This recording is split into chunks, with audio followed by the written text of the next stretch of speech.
hari-harian. Dumadami na ulit ngayon ang mga nalulong. Sa bawal na gamot, tila ba nakakulong. Hindi makawala kasi mula nung nawala ka. Ang takot at gaba nila sa'yo ay nawala na. Pinadama mo sa amin ang tunay na pag-asa. Bumaba mga krimen noon at panggagahasa.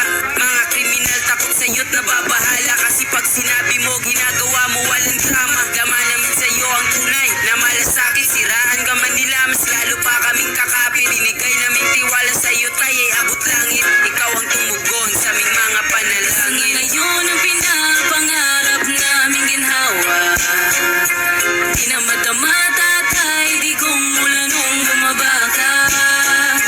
Ang tanong ng sambayanan, meron pa bang pag-asa? Sana ay ikaw na lang ulit. Sana ay ikaw na lang ulit, tatay. Inaranas mo sa amin na posible. Papalang umunlad ang bayan nating terible. Para sa amin ikaw ang matinong presidente. Tunay na may pakialam sa mga inosente. Kung tutuusin ko lang pa 6 na taon para iaon ng bayan 3 dekadang binaon. Sa korupsyon at nilugmok nila tayo sa kahirapan. At ang makaupo ka ay agad mong nilunasan. Tinahis ang bayan, tinulungan na maagapan ang problema sa druga na kanilang pinabayaan. Mas may pakialam pa sila sa kaban ng bayan kaysa aksyon na inosente buhay na nasayang. Kakapanghinayang di na ba masisilayan ang pag-unlad muli ng perlas ng silanganan. May tatay digong pa ba tayong maaasahan na para supuin ulit ang mga gahaman? Asa na ngayon ang pinapangarap naming ginhawa? Di na madama tatay, di kong mula nung bumaba ka. Ang tanong ng sambayanan, meron pa bang pag-asa? Sana ay ikaw na lang ulit. Sana ay ikaw na lang ulit, tatay, di kong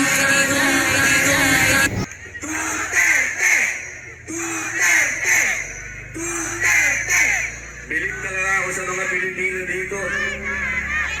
Ang init, napaka-init ngayon. Yung mga nakaraang araw, nung bagong dating kami, nanginginig kami. Ngayon naman, napaka-init. Isoto, ang init. Eh, napaka-init pa ng pagmamahal nyo, kaya sold na sold. Duterte! Duterte! Duterte! Duterte! Duterte! Ngayon naman, mga kaibigan, mga kababayan, ako naman po ay makikiusap sa inyo. I love you, ma'am. Hello, ma'am. I like your green blouse. Thank you, sir. Alaikum salam. Ngayon po, na-eksakto po lahat. Na-eksakto lahat itong nangyayaring ito sa panahon po ng kampanya. Isipin po ninyo ang nangyari sa amin sa PDP. My brother Michael, welcome. Wala yun, baka mo yung mag-English ha. Welcome, my brother. Hanggang doon lang wala tayo sa welcome. Mga kababayan, yung aming pong chairman, yung aming pong ulo, yung aming pong utak, sa ngayon ay nakakulong dito sa Dahig. Nakalulungkot po yan para sa amin sa PDP laban. Sapagkat para po kaming tinanggalan ng ulo. At alam naman po natin na si Tigong, kapag darating at magsasalita, ang tao dumadating kahit hindi sila payat. Kaya po ang problema namin ngayon sa Pilipinas. Wala yung aming ulo. Pero nandito kami, sir.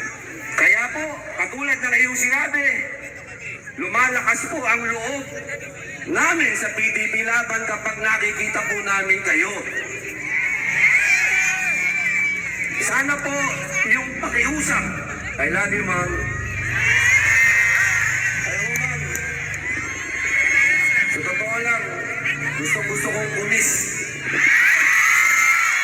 Kaya lang, binabalatan ako, binabas ako. Pumunta daw ako sa Holland para humalik. Pambihira mga tao yan. Pangit kasi sila. Wala lang humihingi ng halik sa kanila, kaya kasalanan ko pa kung pangit sila, di ba? Kaya mo nga, pag walang camera, I'll give you the kiss. English yun ha, English. Sana po. Yes, ma'am. Papangako mo ba pagka binoto mo lahat yung senador ng BDP? I'll give you a big kiss. Mamaya ma'am, kasi baka makuna na naman ako, mapas na naman ako. Yes, ma'am.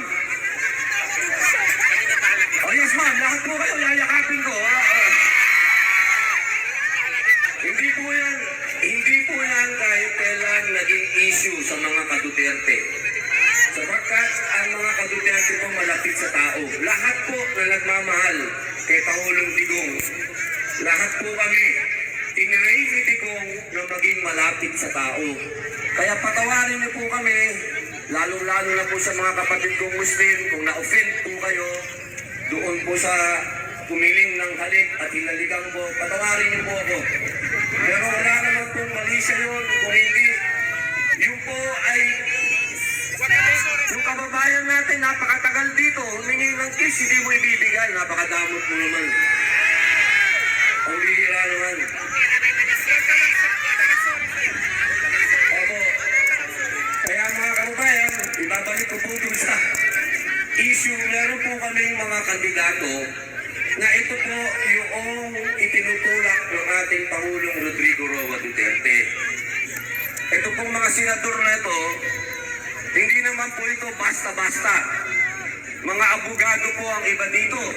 Nandiyan po si Atty. Lambino. Nandiyan po si Atty. Rodriguez. Subik. Andiyan po si Atty. Marcoleta.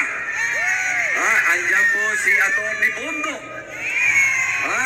Andiyan din po si Atty. Hillo. Andiyan din po si Pastor Apollo Kibuloy. Andiyan po si Kuya Philip Salvador.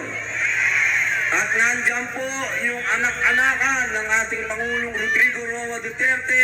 Nandiyan po si Bongo. At nandiyan din po si Pato.